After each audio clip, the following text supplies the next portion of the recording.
PUSD Board Highlights for Tuesday, January 27, 2009.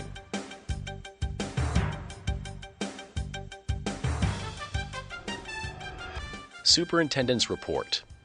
In his report, Superintendent Diaz provided an update on the state budget, indicating that the legislature and governor may be close to a budget compromise that would significantly reduce PUSD's budget.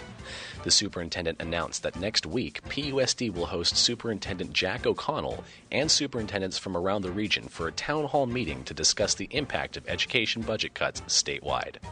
The superintendent encouraged parents to attend a second series of community forums to discuss the Excellent Middle Schools program. In February and March, community members will have an opportunity to discuss parent involvement, transition programs, and student safety.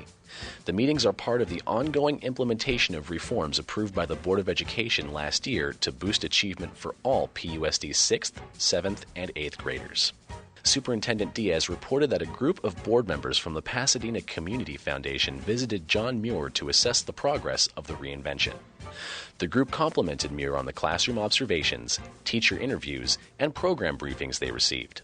The foundation invested $150,000 for teacher training at Muir last summer. The board will receive a comprehensive mid-year evaluation of the John Muir Reinvention Plan on February 24, when it will have access to data such as interim assessments, first semester grades, state oversight reports, and other indicators of student achievement and reform progress. High school exit exam results.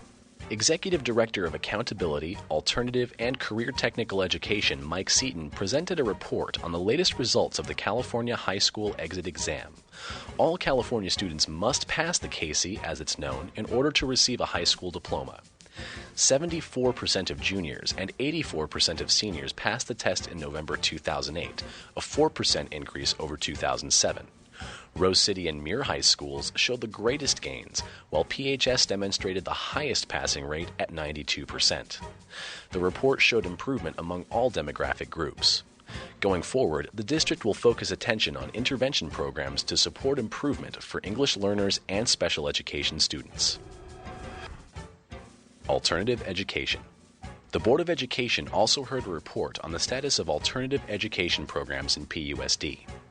Mike Seaton, Executive Director of Accountability, Alternative, and Career Technical Education, discussed prevention and intervention programs currently available and highlighted existing alternative programs, including Rose City High School, Community Day School, and the Center for Independent Study.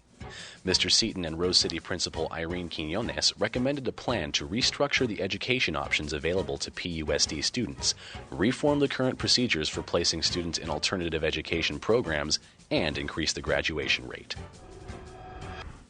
Facility.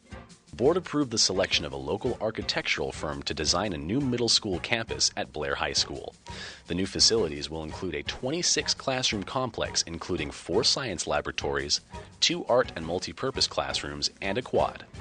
The estimated cost of the project is about $14 million. The Blair Middle School addition is the first building project approved under Measure TT, the Pasadena Area School Improvement Bond that was overwhelmingly approved by voters last fall.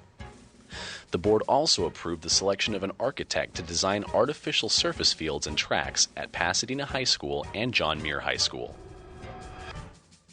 Subcommittee Reports. The board received reports from its Policy Subcommittee to revise existing district policies on parent involvement and Title I programs. Other items. Item 63A was pulled from the agenda. Otherwise, all board reports and resolutions passed. You may view this board meeting in its entirety at www.pusd.us/boardmeetings. This has been your PUSD Board Highlights for Tuesday, January 27, 2009.